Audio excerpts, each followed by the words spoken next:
ہم نے اس دن سے رات کے آخری پہر میں مناجات میں جو تو رویا کرتا تھا اس نعمت سے تمہیں محروم کر دیا۔ تب اس کو پتہ چلا کہ واقعی گناہ کے دنوں میں مجھے رونا ہی نہیں آتا تھا۔ کیا پتا یہ گناہ کی سزا ہو کہ تکبیر اولیٰ کی توفیق نہیں، یہ گناہ کی سزا ہے کہ تہجد کی توفیق نہیں۔ آج تو ہم یہ سوچتے ہیں نا ہم تہجد نہیں پڑھتے، ایسی بات نہیں ہے۔ یوں سوچیں کہ میرے اعمال ایسے ہیں کہ تہجد کا وقت اللہ کے پیارے بندوں کے اٹھنے کا وقت ہوتا ہے، اس وقت اللہ تعالیٰ میری شکل کو دیکھنا بھی پسند نہیں فرماتے، تو فرشتے بھیج کے مجھے تھپکیاں دے کے سلا دیتے ہیں، پڑے رہو، میں نہیں چاہتا میں تمہاری شکل دیکھوں۔ تو گناہ کی سزا کی تین صورتیں، یا تو نکیر نقد سزا، یا تاخیر کچھ وقت کے بعد سزا، یا خفیہ تدبیر کہ ایسی طرح سے سزا کہ بندے کو پتہ بھی نہیں چلتا۔ اسی لیے ایک اصول کی بات یاد رکھیں کہ جب انسان پر اللہ رب العزت کی نعمتوں کی بہتات ہو اور پھر وہ گناہوں میں پڑا ہوا ہو تو یہ خطرے کی گھنٹی ہوتی ہے کہ اب رسی کھینچے گی اور اس بندے کا گلا دبایا جائے گا۔ تو بہتر یہ ہے کہ انسان نعمتوں کی موجودگی میں اللہ سے سلو کر لے، اللہ کی نافرمانی کو چھوڑے، اللہ سے دوستی کر لے اور اللہ کے فرمانبردار بندوں میں شمار ہو جائے۔ ہمارے اکابر کو اللہ تعالیٰ جزائے خیر عطا فرمائے، انہوں نے ایکسپلین کیا کہ نیکی سے انسان کا دل منور ہوتا ہے، گناہوں سے انسان کا دل سیاہ ہوتا ہے۔ دل منور ہو تو اس کی بھی علامات، اور دل سیاہ ہو تو اس کی بھی علامات۔ تو یہ ایک لٹمس ٹیسٹ مل گیا، ہر انسان خود دیکھ سکتا ہے کہ میرا دل منور ہے یا میرا دل سیاہ ہے۔ تو دل سیاہ ہونے کی تین علامتیں ہیں۔ پہلی علامت کہ گناہوں کی جھجک ختم ہو جاتی ہے، گناہ کرنا کوئی بگ ڈیل نظر نہیں آتا۔ نوجوان لڑکا کہے گا جی میں تو غیر محرم سے بڑے آرام سے بات کر لیتا ہوں، لڑکی کہے گی میں تو مردوں سے آرام سے بات کر لیتی ہوں۔ یہ جو جھجک ختم ہو گئی، یہ جو شرم ختم ہو گیا، یہ دل کے سیاہ ہونے کی پہلی علامت ہے۔ دوسری علامت کہ نیکی کرنا بوجھ محسوس ہوتا ہے، تہجد میں اٹھنا بوجھ، فجر میں اٹھنا بوجھ، مسجد میں جا کے نماز پڑھنا بوجھ، تلاوت کرنا بوجھ، نیکی کا کام کرنا انسان کو بوجھ محسوس ہوتا ہے۔ کوئی مسجد میں لے بھی جائے نا تو مسجد سے یہ جیسے ہی باہر نکلے گا نا ایسے انشراح طبیعت میں آ جائے گا، پتہ نہیں کس مصیبت سے میں باہر نکل آیا۔ تو گناہوں کی جھجک ختم ہو جاتی ہے، نیکی کرنا بوجھ محسوس ہوتا ہے، اور تیسری بات کہ انسان کو نصیحت بری لگتی ہے۔ اگر کوئی بندہ اس کو نیکی کی بات کر دے، بھئی نماز پڑھا کرو، اچھا جی میں نے اپنی قبر میں جانا ہے، تم نے اپنی قبر میں جانا ہے، بیوی کو کہو کہ نماز کی پابندی کیا کرو، تو وہ آگے سے کہ تمہاری بہن بڑی نمازیں پڑھتی ہے۔ تو نصیحت کا برا لگنا، تو یہ تین علامتیں ہیں دل کے سیاہ ہونے کی۔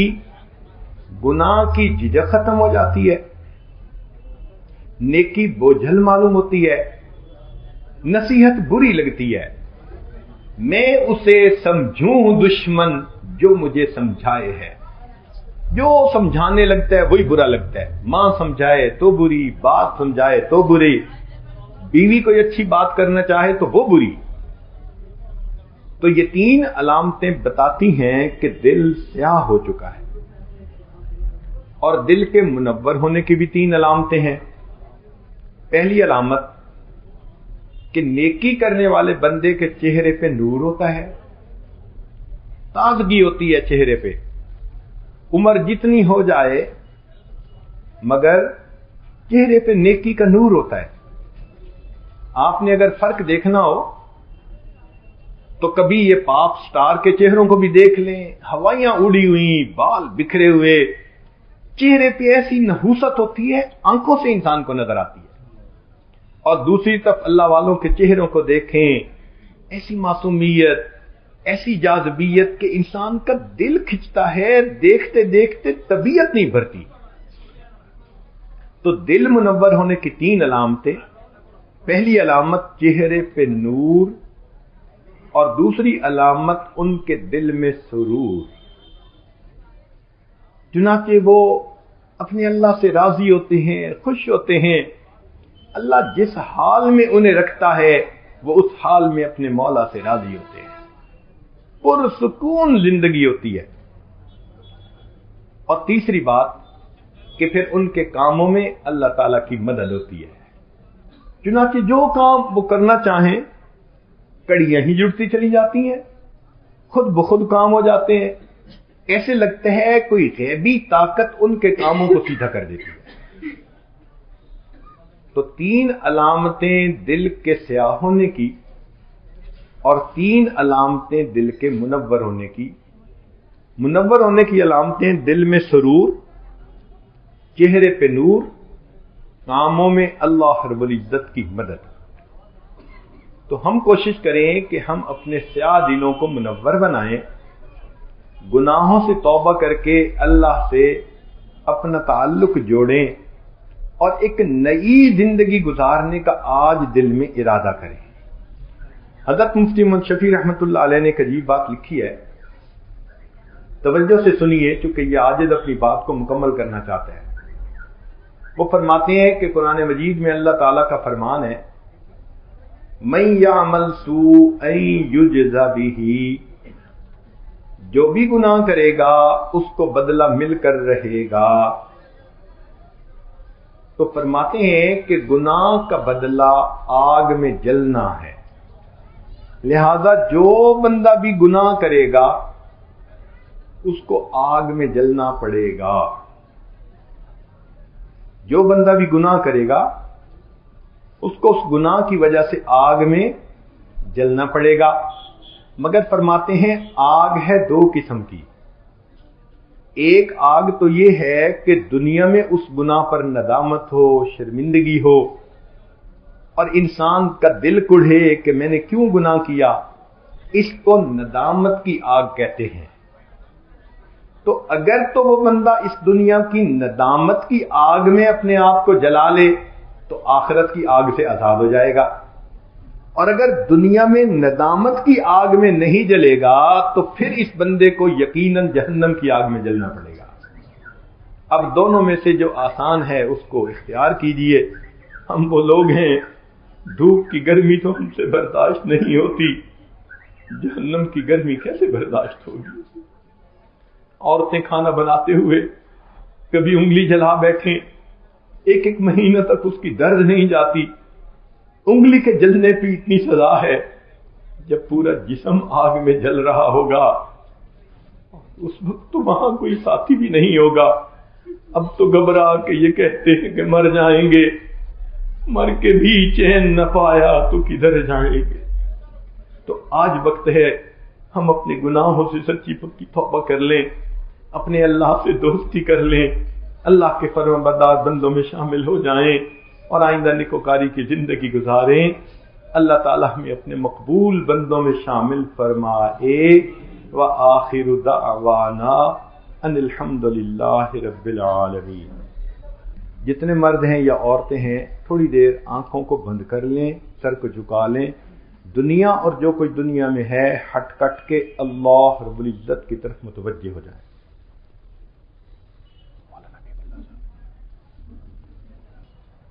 ہوا و حرص والا دل بدل دے، میرا غفلت میں ڈوبا دل بدل دے۔ ہوا و حرص والا دل بدل دے، میرا غفلت میں ڈوبا دل بدل دے، بدل دے دل کی دنیا دل بدل دے، خدایا فضل فرما دل بدل دے، گنہگاری میں کب تک عمر کاٹوں، بدل دے میرا رستہ دل بدل دے، سنوں میں نام تیرا دھڑکنوں میں، مزہ آ جائے مولا دل بدل دے، ہٹا لوں آنکھ اپنی ماں سوا سے، جیوں میں تیری خاطر دل بدل دے، جو ہو دیدار تیرا روز محشر، تو دیکھے مسکرا کر دل بدل دے، پڑا ہوں تیرے در پر دل شکستہ، رہوں کیوں دل شکستہ دل بدل دے، یہ کیسا دل ہے سینے میں الہی،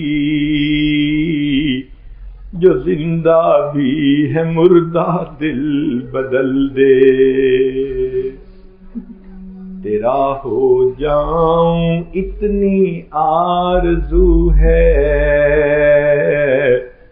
بس اتنی ہے تمنا دل بدل دے، میری فریاد سن لے میرے مولا، بنا لے اپنا بندہ دل بدل دے۔